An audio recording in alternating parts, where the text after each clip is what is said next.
కర్నూలు జిల్లా ఆదోనిలో డీఎస్సీ అభ్యర్థులకు న్యాయం చేయాలని కోరుతూ వైఎస్ఆర్సీపీ ఆధ్వర్యంలో రీలే నిరాహార దీక్ష నిర్వహించారు.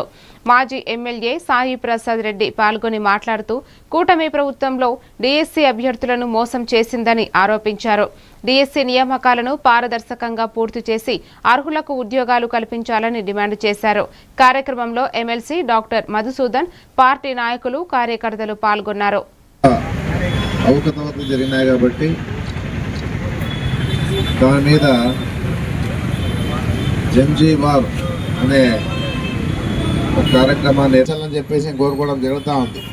వాళ్ళు ఇంత అన్యాయంగా ఈరోజు ఈ రాష్ట్రంలో జరుగుతూ ఉంటే కూడా వాళ్ళందరూ కూడా ఉద్యమ రూపంలో వచ్చి సపోర్ట్ చేసి అన్ని విధాలుగా ముందుండే పరిస్థితి ఉందని చెప్పేసి కూడా నేను చెప్పడం జరుగుతూ ఉంది. ఇది మా కోసం కాదు, ఇది ప్రభుత్వం సంబంధించిన భూములన్నీ కూడా దారాదత్తం చేస్తూ ఉన్నట్టు పరిస్థితి ఉంది.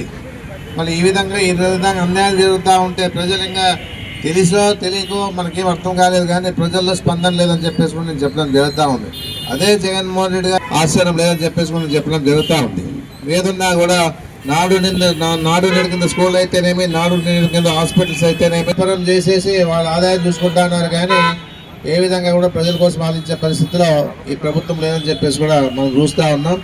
అందుకే ఏదున్నా కూడా ఇలాంటి వాళ్ళని బుద్ధి చెప్పేదానికి కడప జిల్లా బద్వేల్లో వైసీపీ ఆధ్వర్యంలో డీఎస్సీ